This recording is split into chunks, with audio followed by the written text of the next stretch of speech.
Hello everyone, क्या हाल चाल? बढ़िया एकदम। Welcome all of you to our the beautiful channel Madhav educational academy में आपका अपना आर के माधव, आपका फिजिक्स एजुकेटर, जो कि इसका नाम चेंज होकर के माधव क्लासेस मैंने रख दिया है। तो अभी माधव एजुकेशनल एकेडमी नहीं है, माधव क्लासेस है, जिसमें आपको नीट जेई की 11 12 की अच्छी से तैयारी मैं करवाता हूँ। देखो, मैंने कहा था आपको कि मैं वन शॉट लेके आऊँगा, क्लास का वन शॉट लेके आऊंगा। तो देखो, बायोलॉजी के लिए इतना टाइम नहीं है कि मैं पूरे चीज करवाऊँ वो करवाऊँ, लेकिन एनसीईआरटी की लाइन टू लाइन मैं आपको समझाऊंगा, एकदम बेसिक से पढ़ेंगे। एनसीईआरटी की लाइन टू लाइन आपकी जुबान पे होगी ये चैप्टर खत्म होते वक्त। इतना अच्छे तरह से डिटेल पढ़ाऊंगा, तुम सोच नहीं सकते कि यार ऐसी भी एनसीईआरटी किसने पढ़ाई होगी। हाँ, ऐसी पढ़ाऊंगा सच में। तो यार शुरू करते। देखो, सबसे पहले मेरा नाम है आर के माधव, आपका एजुकेटर, ठीक है। हाँ, अब सबसे पहले क्या करते हैं, सबसे पहले यदि आपको कुछ डाउट है, बैकलॉग है, जो भी है, तो इंस्टाग्राम हैंडल दिया हुआ है, दिख रहा होगा आपको, मेरे को वहाँ पे बात कर सकते हो। फॉलो मत करना, जो भी आपका डाउट है, जो भी आपकी प्रॉब्लम आ रही है, क्या फेस करो, क्या कौन सा वीडियो बनाना है, कौन सा आगे क्या करना है, मेरे को गाइड कीजिए, मैं आपको गाइड करता हूँ। गाइड का मतलब आप मेरे से सवाल पूछिए, मैं आपको आंसर वहाँ पे करता हूँ रहता हूँ। तो प्लीज वहाँ पे आप ज्वाइन हो जाइए और मेरे से बात कीजिए, और आपके एक एक डाउट का, एक एक क्वेश्चन का आंसर आपको मिलेगा वहाँ पर, ठीक है। ये हो गई। और दूसरी, इसकी पीडीएफ आपको चाहिए, इंपॉर्टेंट चीज, तो टेलीग्राम ज्वाइन कीजिए, डिस्क्रिप्शन में लिंक है, टेलीग्राम ज्वाइन कीजिए।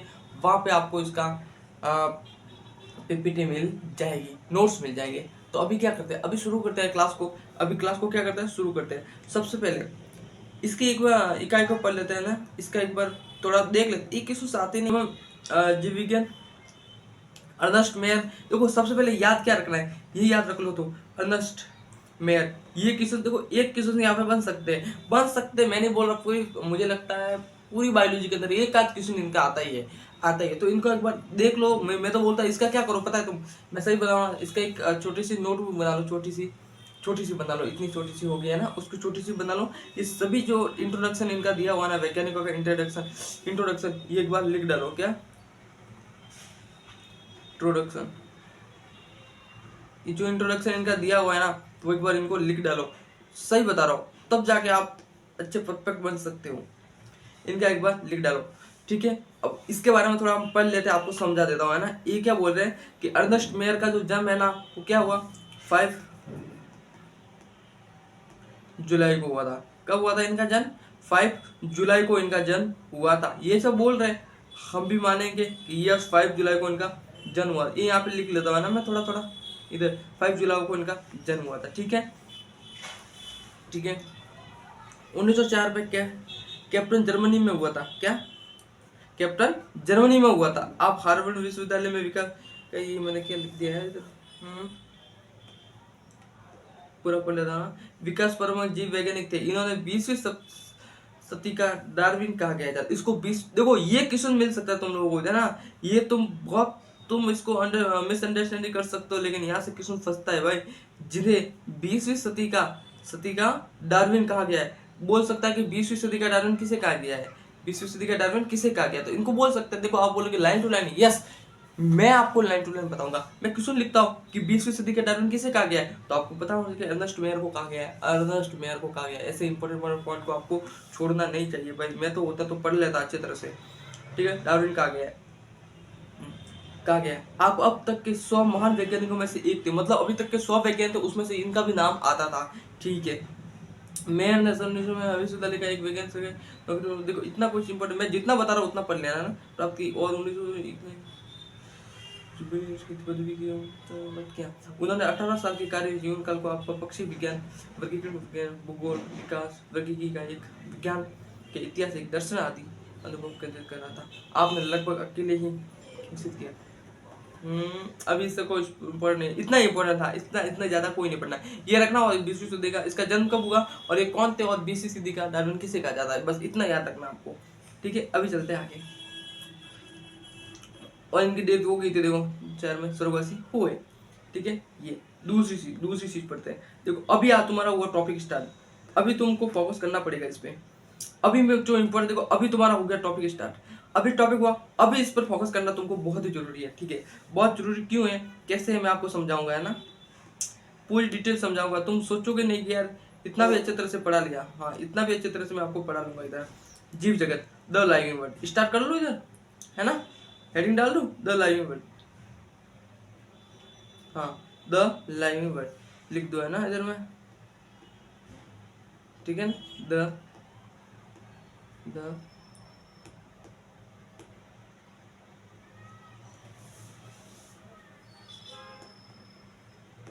द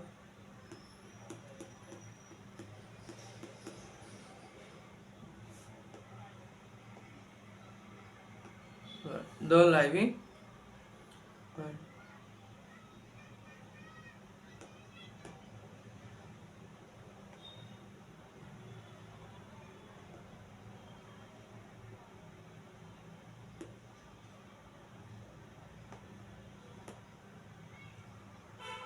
जाने दो इसको। द लाइविंग वर्ड ये क्या है? जीव जगत कैसा निराला है, जीव जगत कैसा निराला है, बिंदु से बिंदु पढ़ेंगे, कोई डाउट नहीं रखूंगा, ठीक है ना। ये बोल रहा है कि जीव जगत कैसा निराला है। पर क्या हुआ भाई, जीव जगत कैसा निराला है? जीवों की विस्तृत प्रकार की श्रृंखला विषमकारी है, ठीक है। इसकी क्या श्रृंखला विषमकारी की तरह दिखती है, ठीक है। वो क्या, दूसरा पॉइंट, दूसरी चीज पढ़ते हैं, पूरा समझा हुआ, पूरा कहना क्या चाह रही है। असाधारण वास स्थायी ठंडे पर्वत पर्वपाती महासागर अलवरीय अलवर्णीय मीठा जलीय झीलें मरुस्थल अथवा गर्म झरनों में जिसमें जीव रहते हैं। सीधी सी बात है, वे हमें आश्चर्यचकित कर देते हैं। मतलब कौन से भी जीव होते हैं वो हमें देख करके आश्चर्यचकित कर देते हैं। मतलब ऐसे ऐसे कभी फोन में आप देखते हो क्या, वीडियो वगैरह, और मछली की इतनी बड़ी बड़ी मछली आती है तो आप सोचते हो यार यार ये कैसी मछली है। तो हाँ, तो यही बोल रहा है कि ऐसे ऐसे जीव रहते हैं ठंडे पर्वत में, जहाँ मछली वगैरह इतने सारे जीव रहते हैं कि हमें कभी अचानक देखते ना तो हम आश्चर्यचकित हो जाते हैं। समझ में आ गया पॉइंट? ठीक है, देखो एनसीईआरटी समझ रही है, वो कह रही है ना, उसको समझो एक बार, सीधी सी बात है। एनसीईआरटी को पढ़ने का एक ही तरीका है, एनसीईआरटी में घुस जाओ और उसको समझो, जैसे कि मैं समझ रहा हूँ, ठीक है।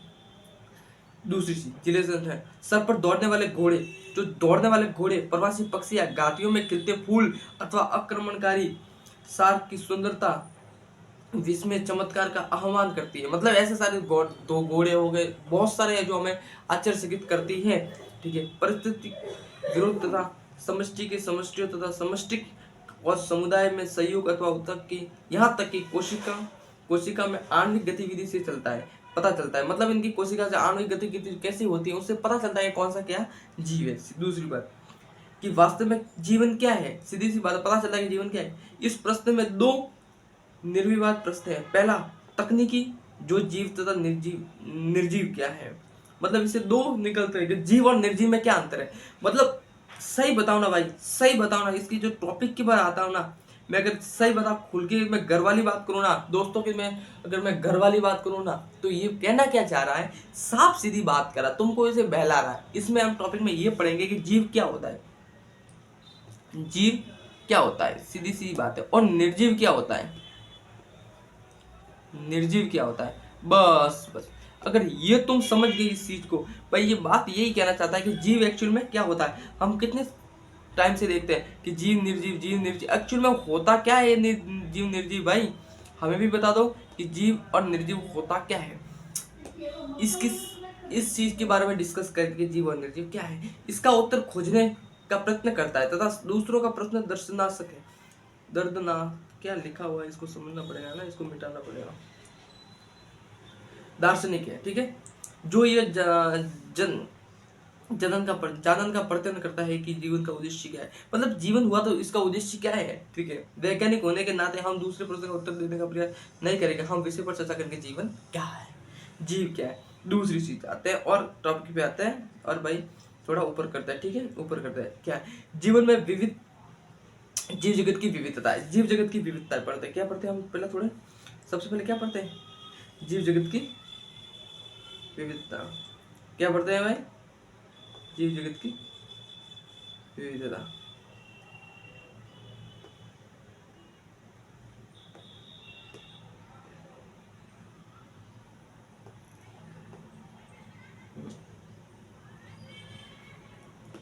जीव जगत, यदि आपने अपने आसपास देखा तो जीवों की बहुत, अभी तक हमने क्या हमने अभी सीखा कि जीव में देखो, अभी तक हमने क्या सीखा वो मैं यहाँ पे लिख लेता हूँ, पक्का लिख लेता हूँ। हाँ भैया एक बार लिख लो ना यार, जो आपने अभी तक सीखा हमने वो यहाँ लिख लो। तो अभी तक हमने सीखा कि जो जीव होता है ना, जीव होता है ना, उनको देखकर हम आश्चर्यचकित होते हैं। क्या होता है, आश्चर्यचकित होते हैं। ठीक है, ये पढ़ा। फिर हमें डिफरेंस हमें पता लगाना है कि जीव क्या है, जीव क्या है और निर्जीव क्या है, जो हमने नहीं लगाया।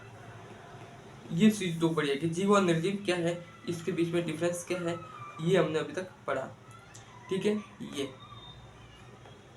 ये हमने पढ़ा। दूसरी चीज पढ़ लेते हैं एक बार, है ना, वापस। हाँ, इसको एक बार वापस करते हैं तो इसको समझते हैं कि जीव और निर्जीव एक्चुअल में है क्या।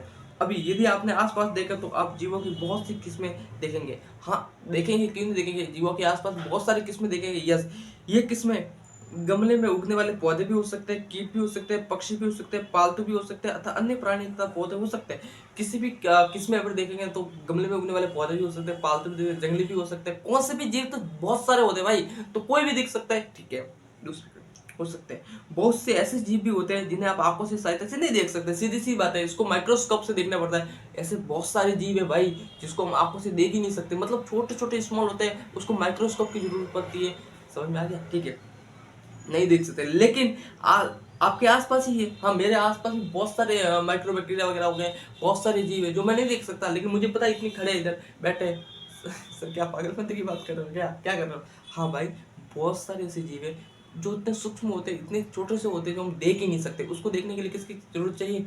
माइक्रोस्कोप की चाहिए। समझ में आ गया? यस, बहुत सारे ऐसे जीव है जिसको देखने के लिए माइक्रोस्कोप की आवश्यकता होती है। दूसरी चीज, ठीक है, सहायता नहीं देख सकते, लेकिन आसपास के आसपास ही है। यदि आप अपने अवलोकन की क्षेत्र में को बढ़ाते हैं, मतलब देखने के क्षेत्र को बढ़ाते हैं, तो आपको विविधता की बहुत बड़ी श्रृंखला दिखाई देगी स्पष्ट। यदि आप किसी सघन वन में जाए तो आपको जीवों की बहुत बड़ी संख्या तथा उसकी कई किस्में दिखाई पड़ेगी। सीधी सी बात है, इसमें कुछ समझाने वाली बात है ही नहीं। ठीक है, दूसरा, प्रत्येक प्रकार के पौधे। अब यहाँ से तुम्हारा क्वेश्चन स्टार्ट हो जाता है भाई, यहाँ से तुम ध्यान रखना भाई। अब की देखो, अभी जो पढ़ा ना उसमें सब बकवास है। मुझे लगता है कि इंपॉर्टेंट क्या है अभी तक पढ़ा, उसमें इंपॉर्टेंट की बात करूं मैं, जो अभी तक हमने पढ़ा उसमें यदि मैं इंपॉर्टेंट की बात करूं तो भाई ये है, अभी तक पढ़ा उसके अंदर इंपॉर्टेंट ये है। इसको एक बार पढ़ लेना आप, है ना। मुझे लगता है कि ये इंपॉर्टेंट है तुम्हारे लिए। अभी तक पढ़ा वो ये इंपॉर्टेंट है। मैं हाईलाइट करता जाऊंगा ना, जो इंपॉर्टेंट है वो हाईलाइट करता जाऊंगा। अभी तक पढ़ा वो ये इंपॉर्टेंट। दूसरी चीज अभी इंपॉर्टेंट, अभी तुम स्टार्ट हो जाओ। प्रत्येक प्रकार के पौधे, जंतु अथवा जीव जो आप देखते हैं, यदि एक जाति, किसी एक जाति, मतलब एक जाति को क्या बोलते हैं? स्पीशीज बोलते हैं इंग्लिश में। ठीक है, का प्रतीक है अब तक ज्ञात। अभी ये तुम भाई यहाँ से पढ़ना स्टार्ट कर देना। यहाँ तक किसुस आया हुआ है, ये किसुस आया 2-3 बार, किसुस आया हुआ है, ये लाइन टू लाइन पूछी हुई है और घुमाया भी है। तुम लोगों को पता है घुमाते भी है कैसे? मैं तुम्हें अब तक की ज्ञात तथा वर्णित स्पीशीज की संख्या कितनी है? 1.7 मिलियन है। कितनी है? 1.7 मिलियन। याद रहोगे? हाँ, अभी तक की जो जो है ना वो कितनी है? 1.7। कितनी है? 1.7। समझ में आ गया? हाँ, 1.7 है। ठीक है, ठीक है, 1.7 है, से लेकर 1.8 है। 1.7 से लेकर 1.8 है। कितनी है? 1.7 से लेकर के 1.8 है, तो ये भूलना मत। 1.7 से लेकर 1.8 है। इसे जैविक विविधता कहते हैं, अथवा पृथ्वी पर स्थित जीवों की संख्या तथा प्रकार है। इसकी संख्या तथा प्रकार हमें संपूर्ण स्मरण करना चाहिए कि जैसे जैसे हम नए तथा यहाँ तक कि पुराने क्षेत्रों की खोज करते हैं तो हम नए नए जीवों को पता लगते हैं। जैव विविधता किसको समझ सकता है ऐसे?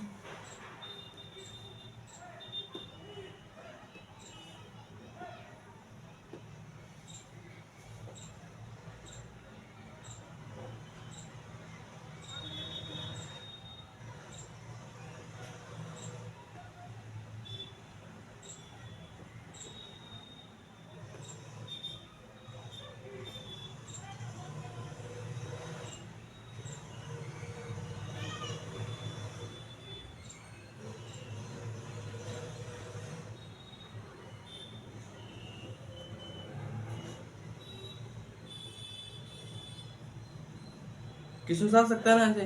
तो आपको पता होना चाहिए कि अभी तक की खोजी गई।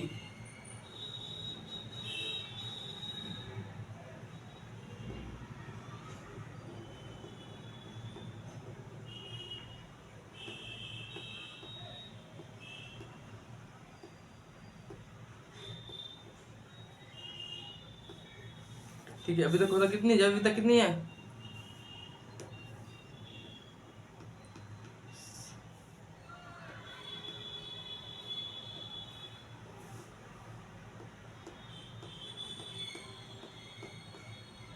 कितनी है 1.7 से 1.8 है। बात इतनी क्लियर है? यस भैया, इतनी बात तो हमें क्लियर है। तो आगे क्या करें, आगे क्या करें भाई बताओ।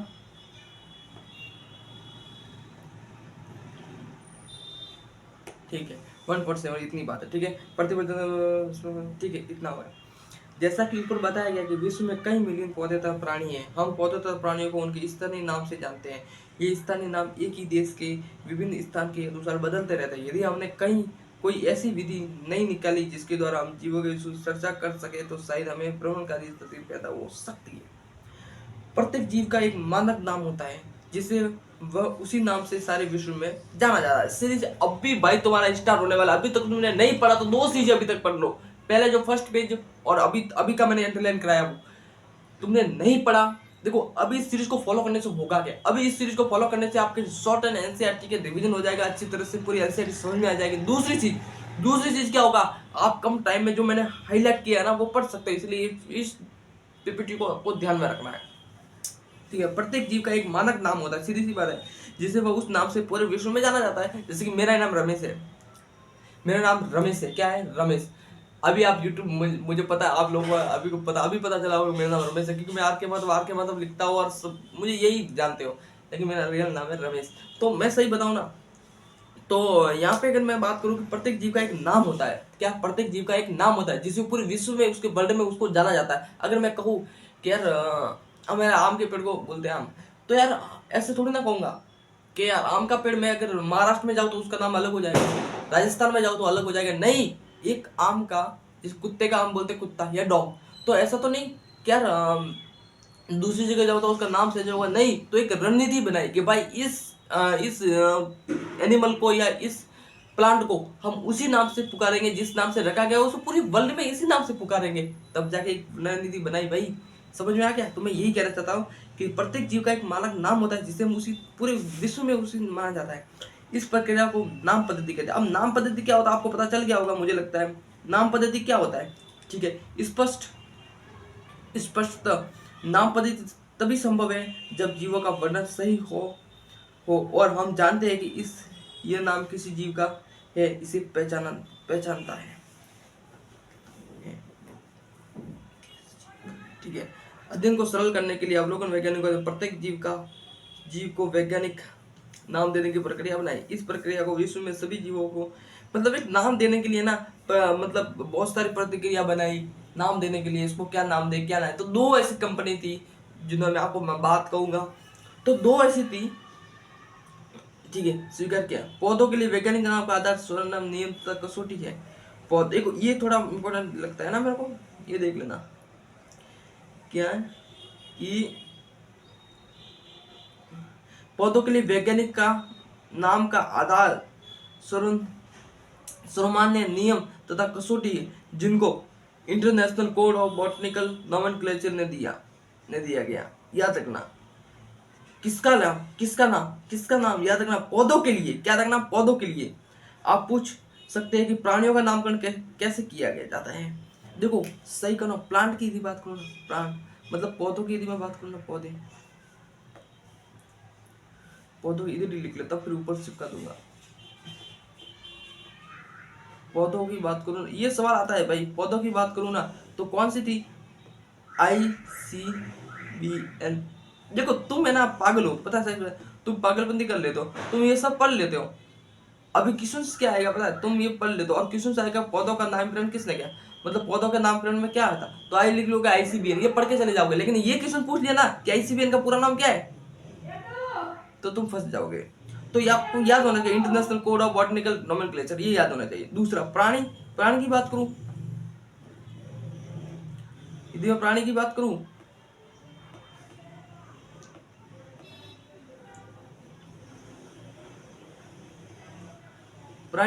तो क्या है, ICZ है, मतलब international code of zoological nomenclature. ठीक है, ये तो इस चीज़ों को आपको पता होना चाहिए यार, चीज सब एकदम कि हमारे घर के ये है ना, पता होना चाहिए।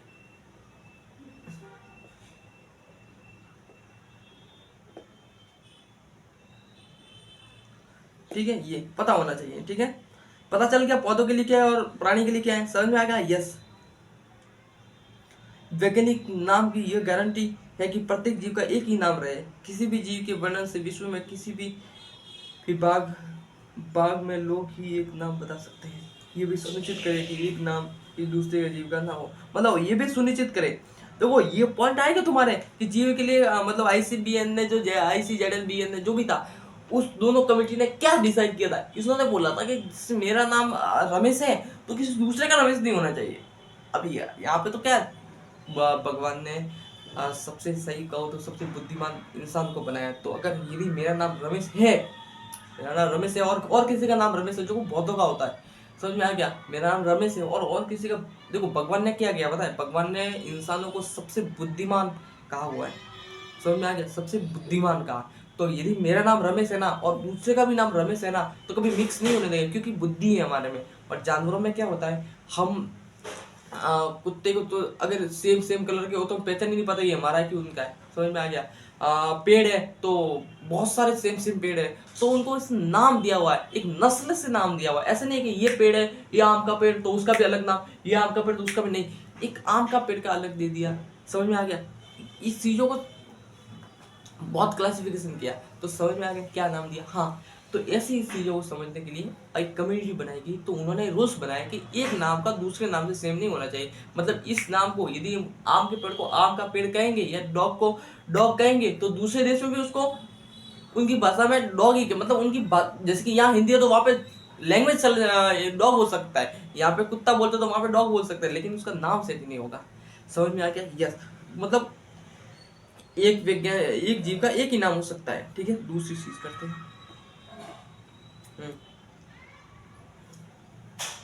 जीव विज्ञान ज्ञात जीवों के वैज्ञानिक नाम देने के लिए सार्वजनिक मानने की का पालन करते हैं। प्रत्येक का नाम दो घटक होते हैं। देखो अभी यहाँ से क्वेश्चन तुम्हारा स्टार्ट होने लग जाएगा, यहाँ से तुम्हारा क्वेश्चन स्टार्ट हो जाएगा, और बहुत बार क्वेश्चन आया हुआ है ये क्वेश्चन, ठीक है। प्रत्येक नाम घटक के दो नाम हो सकते हैं, मतलब दो घटक हो सकते हैं। पहला वंश नाम और जाति संकेत पद। वंश नाम क्या होता है, समझाता हूँ बेटा, हाँ समझाता हूँ, है ना। इस प्राणी को जिसमें जिसमें दो दो नाम के दो घटक हैं, उसे दीपनाम पद्धति कहते हैं। दीपनाम पद्धति कहते हैं, मतलब जिसके जिसके दो घटक है। देखो इस नामकरण प्राणी को क्या हो गया, इस प्राणी को जिसमें दो नाम के दो घटक है, जिस उसे दीपनाम पद्धति कहते हैं। इस नामकरण प्रणाली को केवल लिनियस ने सुझाया था। नामकरण पद्धति को द्विनाम पद्धति, देखो ये किससे बनता है, द्विनाम पद्धति को किसने, ये देखा द्विनाम पद्धति, तो आपको पता होना चाहिए द्विनाम पद्धति को किसने सुझाया था।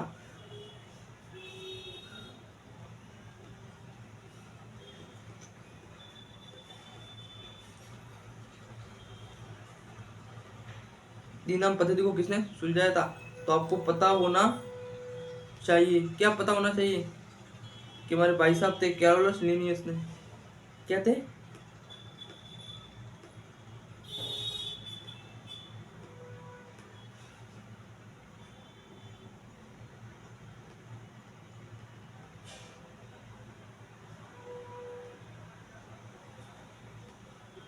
Carolus Linnaeus.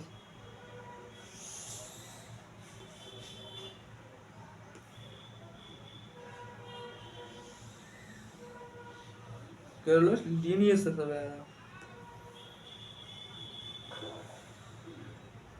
इसका उपयोग सारे विश्व के विज्ञान, इसका उपयोग जो है ना, इसका उपयोग सारे विश्व के जीव वैज्ञानिक करते हैं। दो दो शब्द नामकरण प्रणाली को बहुत सुविधाजनक है। आओ आपको आम के उदाहरण द्वारा वैज्ञानिक नाम देने की विधि को समझाए।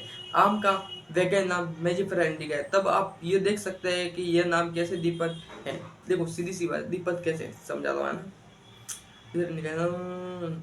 इस नाम में मेजिफेरा वंश नाम है, इसका इसका विशिष्ट स्पीशीज तथा जाति संकेत पद है। इस नाम के अन्य सार्वजनिक नियम निम्नलिखित है। समझ में आ गया, तुम नहीं समझे मैं समझ।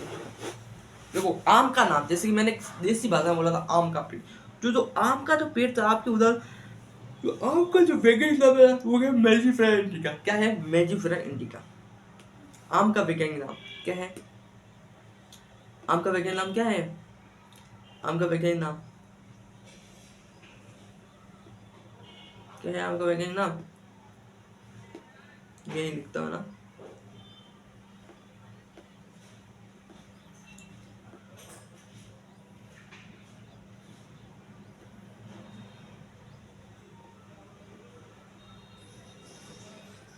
क्या है मेजिफेरा?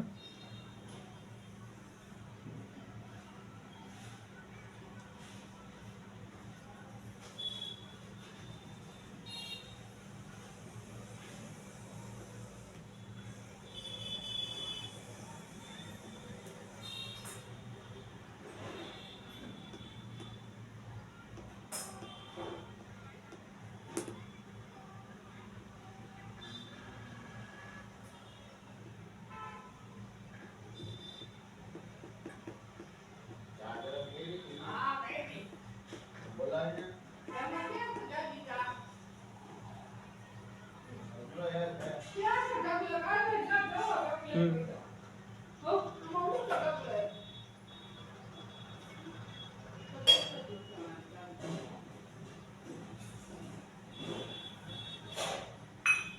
आम का वैज्ञानिक नाम क्या है? मेजिफेरा इंडिका। क्या है? मेजिफेरा इंडिका। तो ये मेजिफेरा क्या है? ये मेजिफेरा क्या है, मुझे बताओ। देखो आम का मेजिफेरा इस नाम से, देखो मेजिफेरा क्या है? वंश नाम। ये क्या हो सकता है इसका? वंश नाम हो सकता है। क्या नाम हो सकता है इसका? वंश नाम। ये क्या हो सकता है? वंश नाम।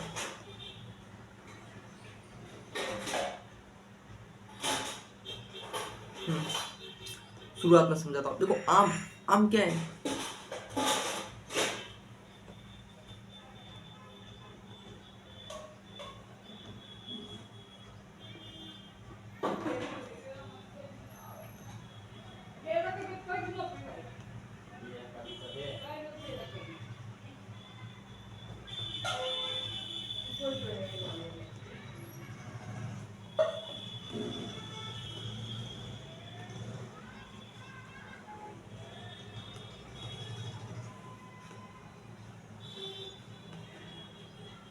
हम्म,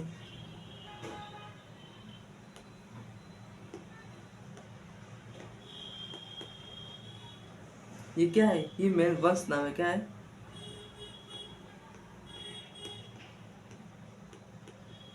क्या है ये? वंश नाम। क्या है? क्या है ये? वंश नाम है। क्या है? वंश नाम।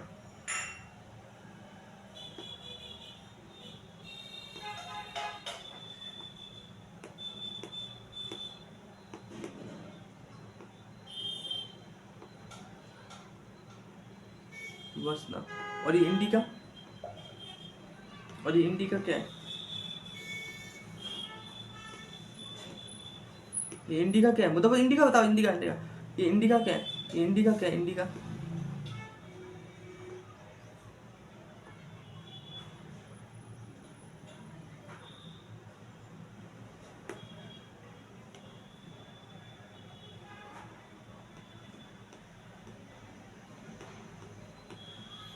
इसकी जाति को बताता कि किस जाति से ये आता है। समझ में आ गया? ये इसकी जाति को बताता कि यार किस जाति से ये आता है। इसका जाति संकेत पद है। ये क्या है? जाति संकेत पद है। तो आपको पता होना चाहिए कि इसका जाति संकेत पद क्या है, क्या नहीं है। ये इंडिका क्या दिखा रहा है, ये आपको पता होना बहुत ही आवश्यक है भाई। सीधी सी बात है। ये आपको पता होना चाहिए कि यार ये जो जाति संकेत पद क्या बता रहा है, ये क्या नहीं बता रहा है। ये छोटी सी चीज आपको समझनी बहुत जरूरी है। एक मिनट है ना। हाँ, इसका जाति संकेत पद क्या है, इंडिका क्या है, क्या नहीं है, ये समझना आपके बहुत काम की चीज है। ठीक है, ये हो गया।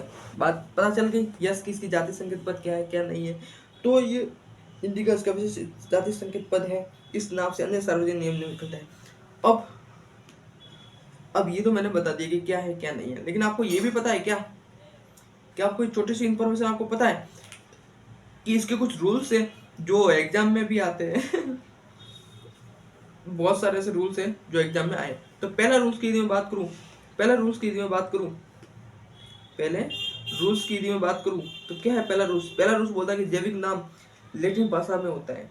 जैविक जो नाम होता है ना प्राय लेटिन भाषा में होता है, तीसरे अक्षरों में लिखा जाता है। देखो ये पॉइंट बनना बहुत जरूरी है भाई। लेटिन भाषा और तीसरे अक्षरों में लिखा जाता है। उसका उद्भव चाहे कहीं से भी हुआ हो, उन्हें लेटिनीकरण अथवा लेटिन भाषा का व्युत्पन्न समझा जाता है। समझ में आ गया।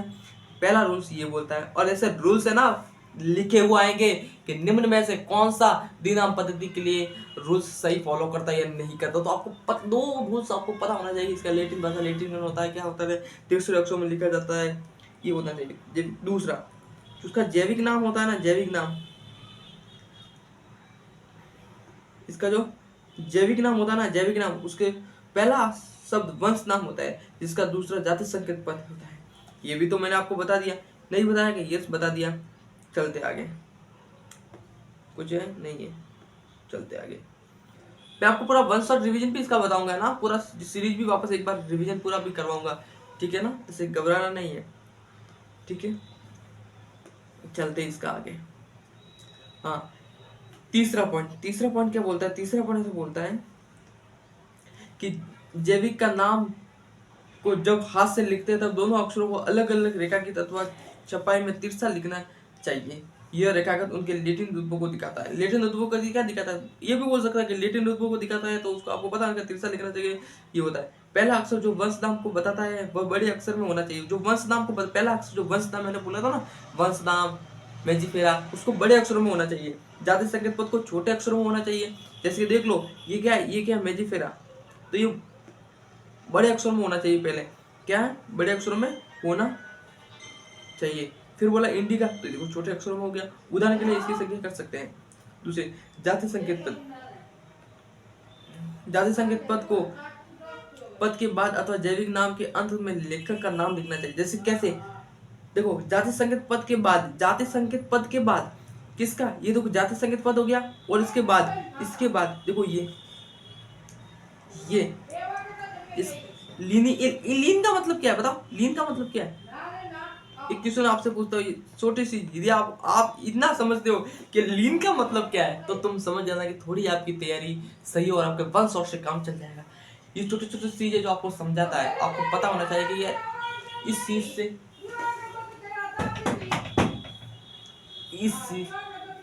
इस चीज से आपको पता होना चाहिए यार वन शॉट से हो सकता है क्या। तो लीन का मतलब होता है लीनियस। क्या होता है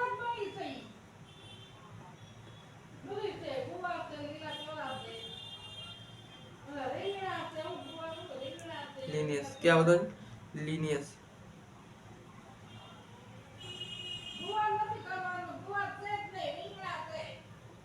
लीन का मतलब होता है लीनियस।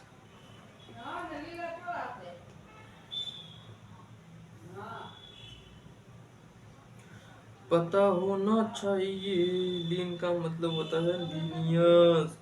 क्या होता है,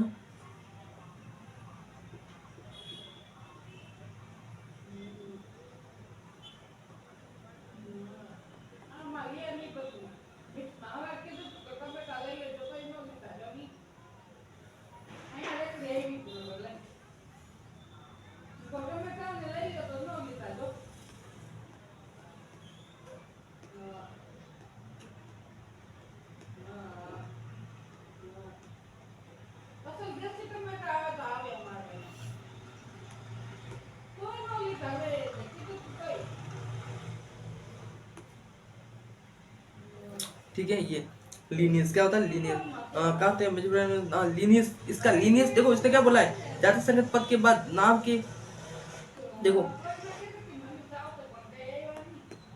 क्या बोल क्या रहा है, देखो इसलिए ये बोल रहा है कि देखो यहाँ पे आओ, क्या बोला है, हाँ जाति संगत पद, ये बोला कि जाति संगत पद जैविक नाम के अर्थ में लेखक का नाम तथा शब्द में लिखा जाना चाहिए। उदाहरण के लिए मेजिफेरा, तो इसका नाम हो गया लेनियर। इसका अर्थ है कि सबसे पहले इस चीज का वर्णन लिनियस ने किया था। इसका क्या अर्थ है, क्वेश्चन ये भी पूछ सकता है भाई कि आपको दे दिया कि मेजिफेरा इंडिका, इसका अर्थ क्या है।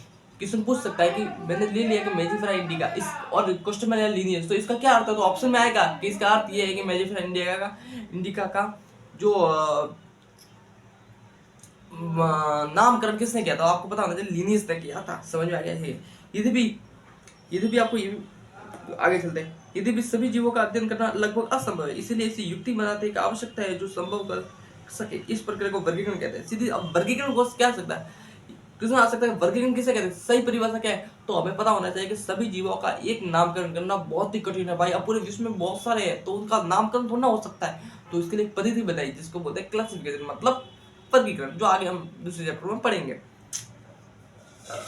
ठीक है, ये कहते हैं वर्गीकरण वह प्रक्रिया जिसमें सरलता से, वर्गीकरण क्या है, जिसमें सरलता से किसी का नाम रख सकते हैं। ठीक है, उदाहरण के लिए हम पौधों तथा प्राणियों को कुत्ता, बिल्ली तथा कीट को सरलता से पहचान लेते हैं। सीधी सी बात है, जैसे ही हम इन शब्दों का उपयोग करते हैं तो उसी हमारे मस्तिष्क में जीव के ऐसे कुछ गुण आ जाते हैं जिसमें जिससे उसका उस वर्ग के संबंध होता है। सीधी बात, जब आप कुत्ते के विषय में सोचते हैं तो आपके दिमाग मस्तिष्क में प्रतिबल कुत्ते का होता है। सीधी, बिल्ली के तो बिल्ली का देगा।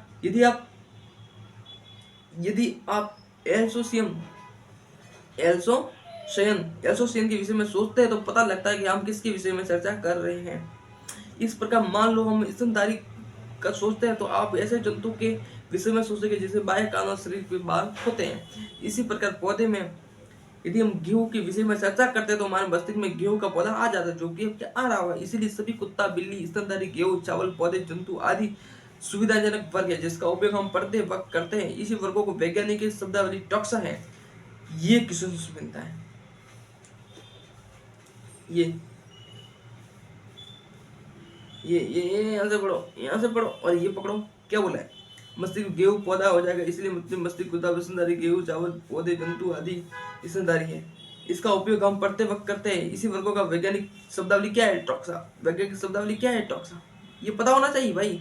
मजाक तो मैं बिल्कुल ही नहीं कर रहा हूँ, मजाक के मूड में तो मैं बिल्कुल ही नहीं हूँ।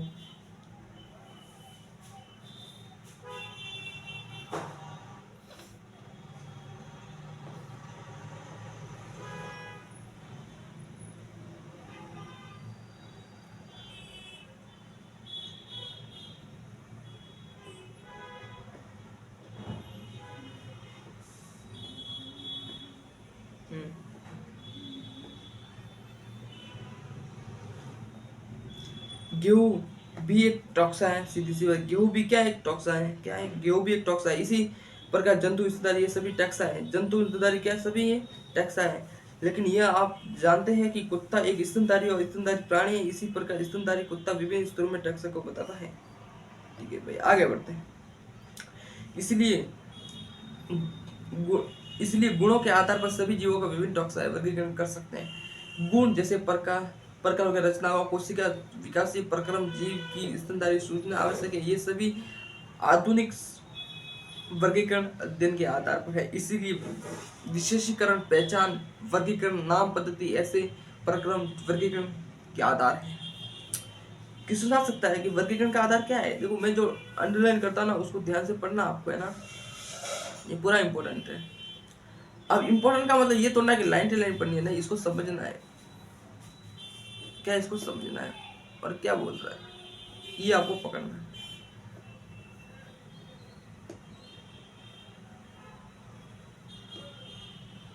ठीक है, चलते आगे।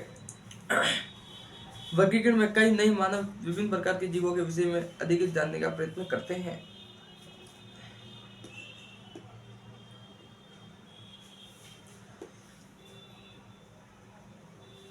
ठीक है, चलते आगे, है ना, कुछ नहीं है।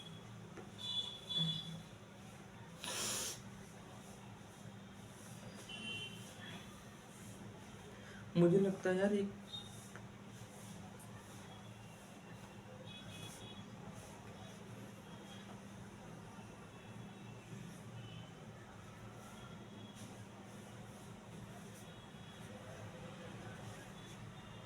1 मिनट है ना, 2 मिनट, मुझे 2 मिनट देनी है आपको, है ना। मुझे लगता है कि आपको पेज मिस हो गया ना।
हम्म कुछ नहीं होगा भाई, चलो आगे।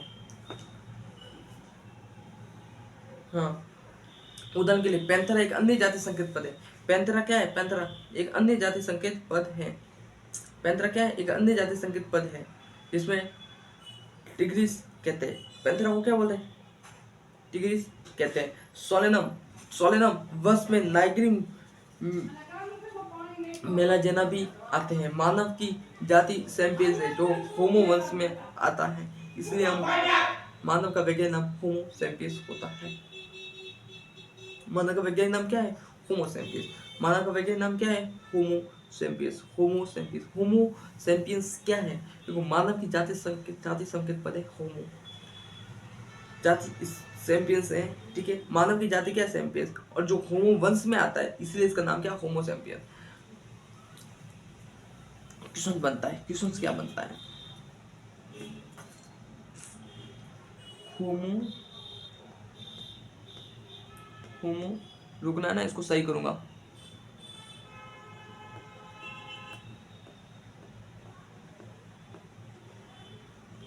इसमें होमो क्या है? क्या बोल रहा है कि होमो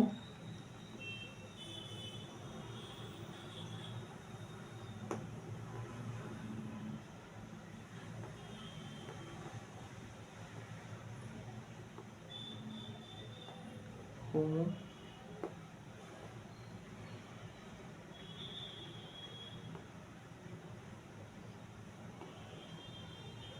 सैंपियन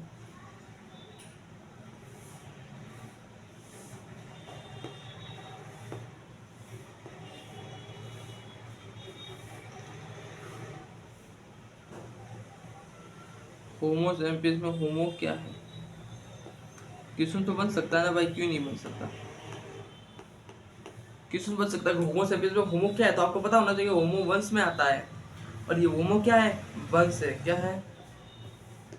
वंश है। समझ में आ गया तुमको कि होमो क्या है? होमो है वंश। क्या है? होमो वंश है। क्या है? वंश, ठीक है। दूसरी, और मानव का वैज्ञानिक नाम होमो सैपियंस हो गया, ठीक है। वंश की, वंश क्या है?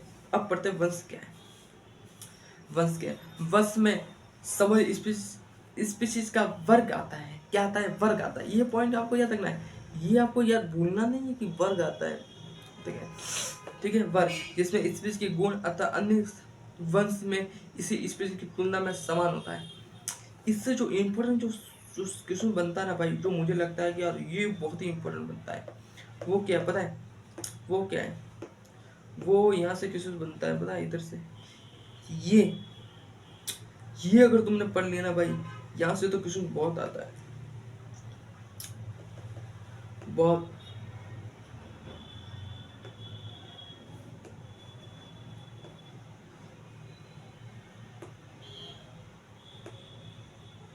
ये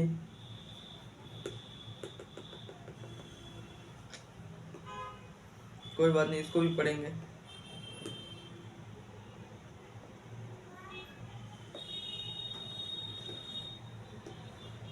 कहाँ थे हम? वर्ग की बात कर रहे थे ना, ठीक है। वर्ग की बात कर रहे हैं वापस, चलो इधर, ठीक है।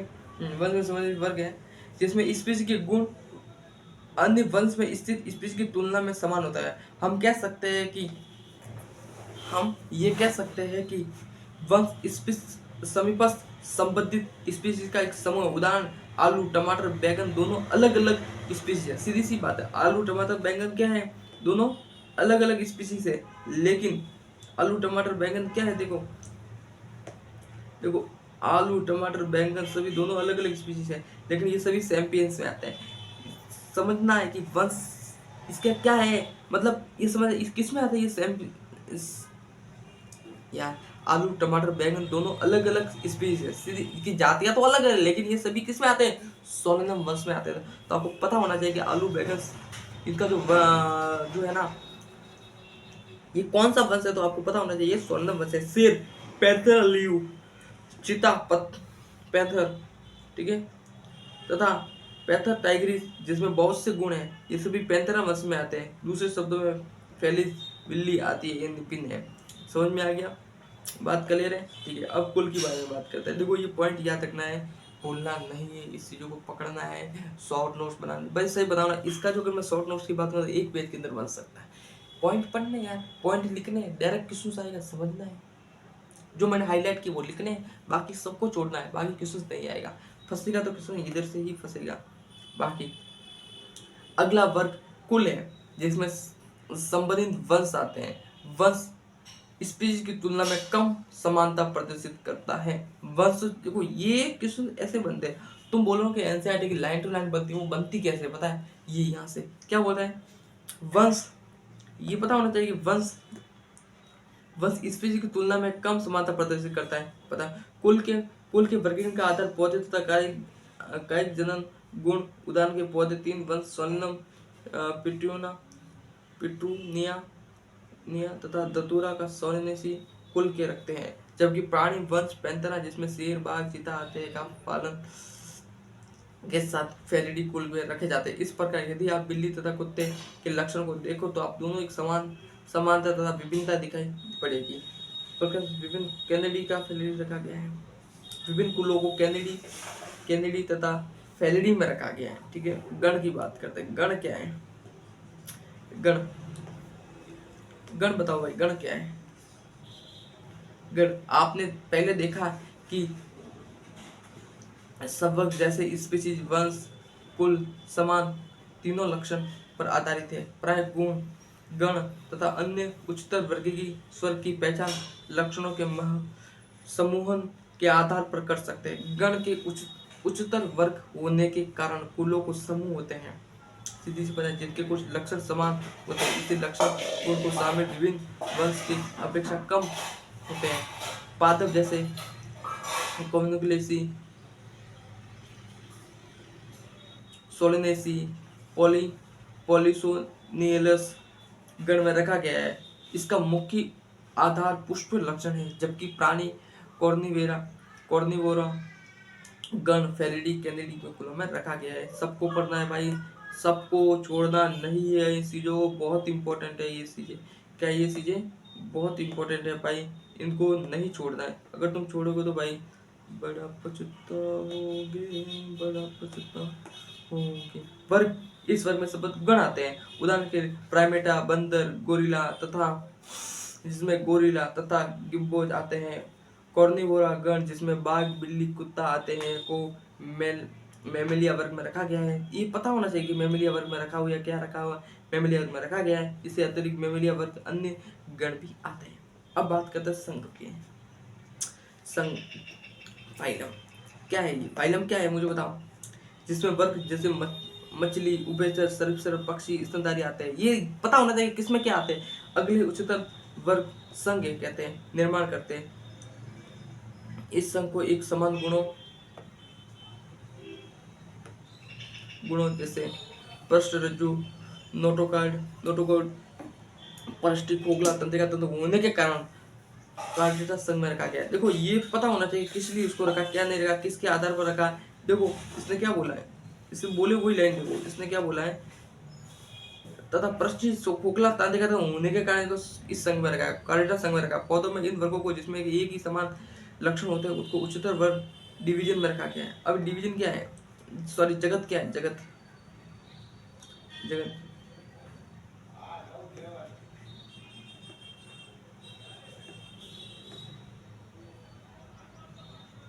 जगत जगत जंतु के वर्गीकरण। देखो ये समझना बहुत जरूरी है, मैं सच बता रहा हूँ।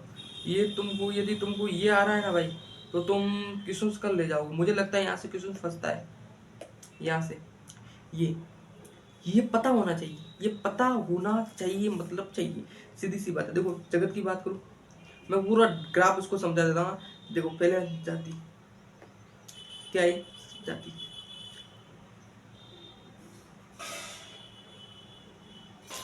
जाति ठीक है यार। वो त्रिशूल नहीं है क्या यार इसमें, वो कहाँ गई थी ना यार, ऐसे तो मैं थी, ऐसी बात नहीं है।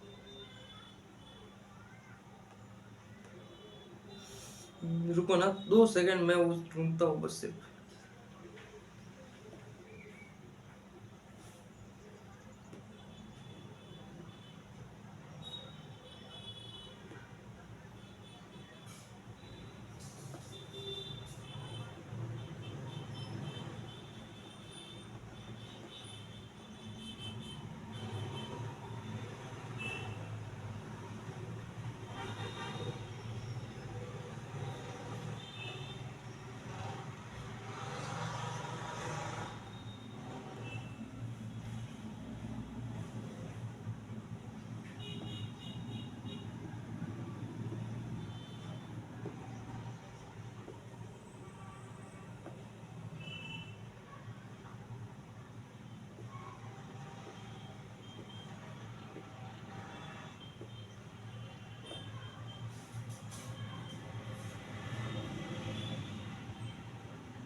चलो चलो उसको छोड़ो, मैं ऐसे ही लिख लेता हूँ ना, जाति।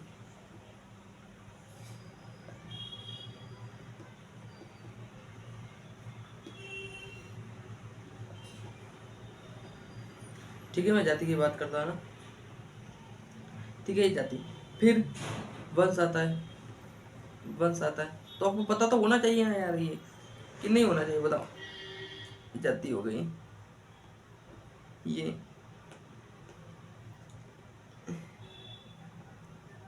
वंश हो गया।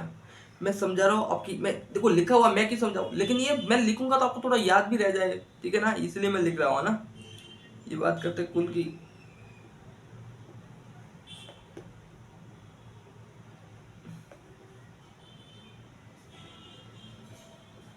कुल की बात करूं,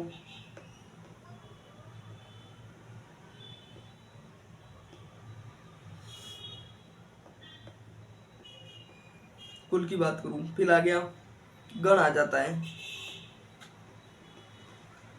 गण आ जाता है, क्या आता है, गण। फिर क्या आ जाता है, गण आ जाता है, गण। फिर आता है वर्ग आ जाता है,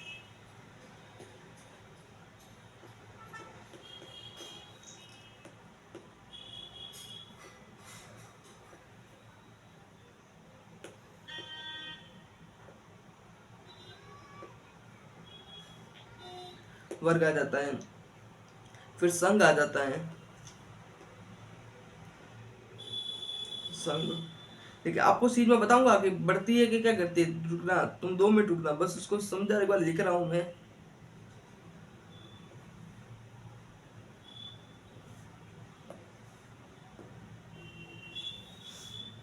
फिर जगत आ जाता है, क्या आ जाता है, जगत।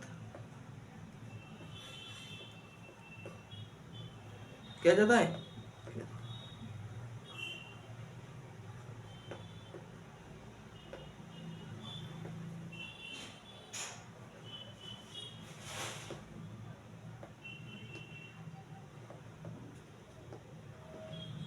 ठीक है। अभी पर समझाता हूँ ना तुमको, समझाता पूरा।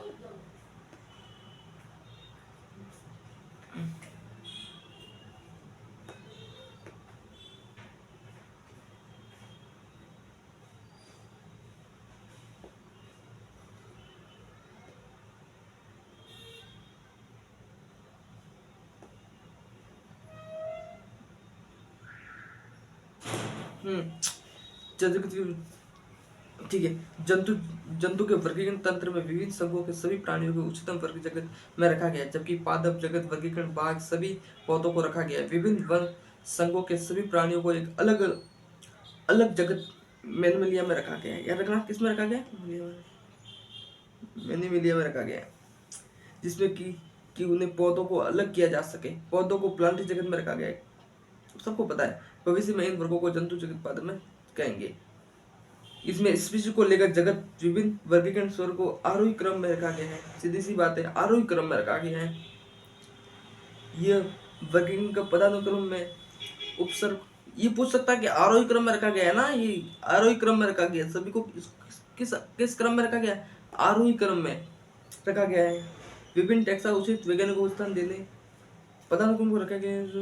मैं जो वही पढ़ रहा हूँ इम्पोर्टेंट, इस पे जगत के ऊपर जाते हैं वैसे ही समान गुणों में कमी आती है। देखो ये रखता है, ये इंपॉर्टेंट है, तुम ये से देखो, उदाहरण के लिए जैसे ही हम स्पीशीज से जगत, स्पीशीज जाति से जगत की ओर जा रहे हैं ना, जाति से जग, वैसे ही गुणों में कमी आती है। क्या आते हैं, गुणों में कमी आ जाते हैं, कमी।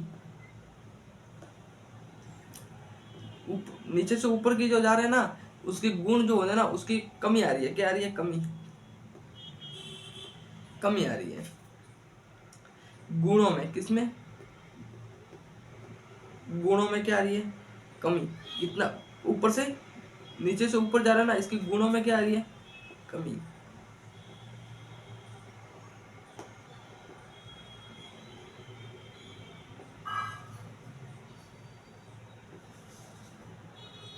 ऊपर से नीचे जा, नीचे से ऊपर जा रहा था।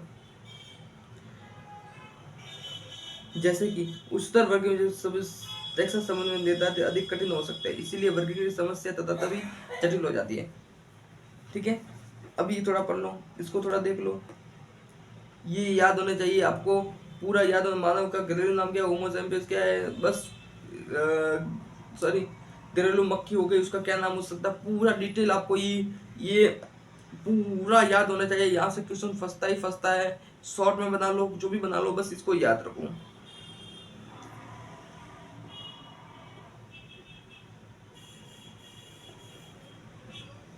क्या करो, उसको याद रखो, जो भी तुम चाहो वो करो, बाकी उसको याद जरूर रखो, एक बार याद रखना बहुत जरूरी है।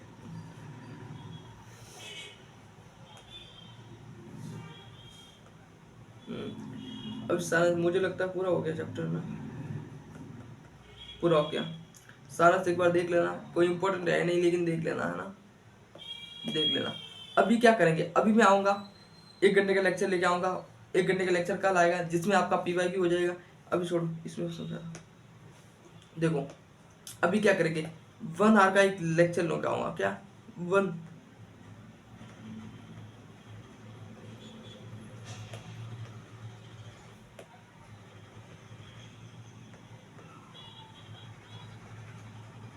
1 आवर का लेक्चर लेके आऊँगा, क्या 1 घंटे का लेक्चर होगा जिसमें क्या होगा,